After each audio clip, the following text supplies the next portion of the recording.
baru ya itu. Baru yang kacang. Dari Bali. Baru ya. Ya. Kemarin kan nggak ada. Susah tidak mudah. Itu butuh waktu panjang. Sekarang itu usianya udah 17 tahun.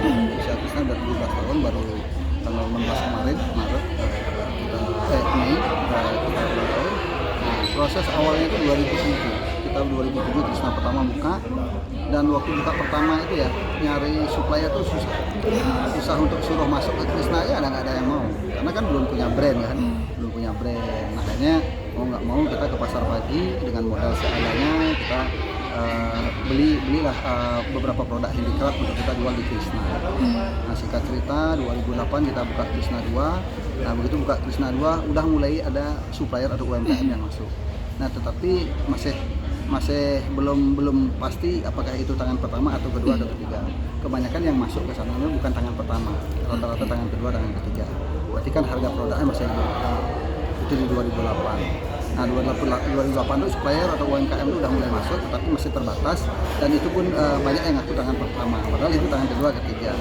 Nah, seiring dengan waktu, hanya perjalanan Krisna itu dari 2007-2008 itu semakin berkembang, semakin bagus. Akhirnya 2009 kita bukalah Krisna yang lokasinya di daerah pariwisata. Karena lokasi Krisna pertama, Krisna kedua itu bukan di daerah pariwisata. Nah, di 2009 itu baru kita buka oleh-oleh di daerah pariwisata. Nah, begitu 2009 kita buka, Krisna ketiga baru mulai kita tahu UMKM atau supplier yang betul-betul tangan pertama. Artinya kita kan belajar dari Krisna yang pertama, Krisna yang kedua. 2009 kita udah punya pengalaman, udah mulai punya branding, dan 2009 tuh mulailah ketahuan mana sih harus supplier yang tangan pertama. Dan bahkan di 2007, 2008, 2009 itu kan Krisna pertama 2007, 2008, 2009 itu kan bukanya pagi jam 8 toko kita. Nah, sedangkan di atas jam 10 toko kita buka jam 8 sampai jam 10. Sedangkan di atas jam 10 masih banyak pengunjung. Aduh, saya ingin jadi pionir di seluruh Indonesia. Akhirnya saya memberanikan diri membuka tanggal 1 November 2010 membuka Krisna 24 di Bali. jam. Ya, oke. Jik, Krisna di Bali itu terkenal banget ya, jika sampai besar banget. Nah, banyak orang yang penasaran apakah pendiri ini tuh memang dari kecil itu sudah orang berada atau bagaimana nih? Karena kan membuat toko besar apalagi di tempat pariwisata itu susah sekali kan, Jik. Rasanya sih mungkin masyarakat Bali dan mungkin seluruh Indonesia mungkin hampir rata-rata sudah tahu latar belakang saya. Saya adalah latar belakang yang ekonomi yang sangat nggak mampu. Saya bersama istri sama-sama tamatan S2, SD, SMP. Ya kalau saya mampu nggak mungkin lah sampai tamat SMP kan ya. Karena keterbatasan ekonomi orang tua saya lah, saya memutuskan berhenti sekolah. Nah, dengan kerja keras saya sama istri saya bisa seperti sekarang ini. Artinya itu perjuangan sama istri. Ya, dari itu ide kan tadi sudah disebutkan ide awalnya. Apakah ini juga menjadi alasan Jik merangkul UMKM sampai hari ini gitu? Banyak banget UMKM terangkul atau bagaimana? Karena kan kita perjalanan hidup kita kan dari susah.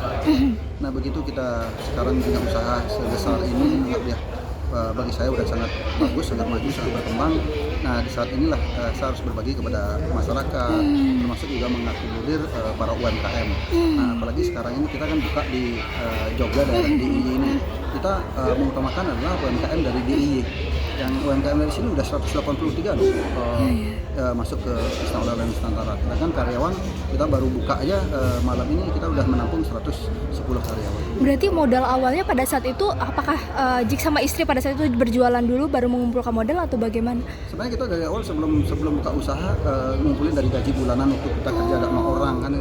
Nah, setelah membuka usaha itu kan modalnya pas-pasan kan, artinya modalnya kepercayaan. Artinya dulu kalau boleh tahu kerja di mana sebelum itu? Saya kerja di Sidata, di konveksi, dan istri saya juga kerja di konveksi. Oh, jadi sama-sama punya skill garment. Nah, makanya kita berani buka oleh-oleh.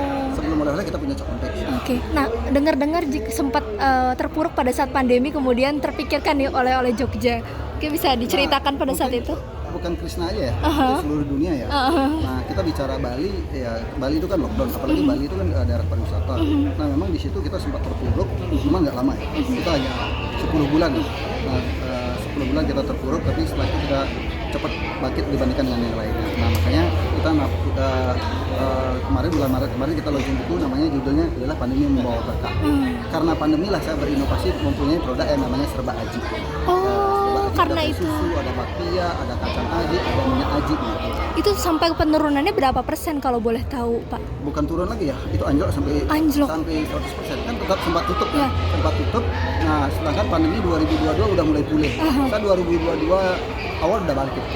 Oke, Bahkan di 2023 makin bagus. Bahkan di 2024 ini perusahaan saya lebih bagus dari sebelum pandemi. dan setelah itu langsung diminta langsung sama Pak Jokowi untuk buat di Jogja ya atau Nah, bukan hanya presiden aja ya, Pak Menteri Pariwisata juga meminta ya. Oh, Harapannya Krishna ini membuka oleh-oleh di 10 destinasi pariwisata yang ada di Indonesia. berarti setelah ini rencananya kemana lagi nih, Cik? Saya evaluasi di sini 6 bulan dulu. Evaluasi Setelah 6 bulan. Setelah 6 bulan kemudian, nah kebetulan saya waktu itu sama Pak Wali Kota Solo, Mas Gibran, sebelum dipilih jadi Sebelum jadi Wapres, Wapres. kita didaulat untuk membuka oleh-oleh di daerah Solo. Tapi evaluasi dulu di sini ya, Kita, Cik? kita udah minta waktu sama Pak Wali Kota Solo, kita minta waktu 6 bulan, kita evaluasi dulu. Berarti pada saat itu memulai bisnis itu di umur berapa, maaf?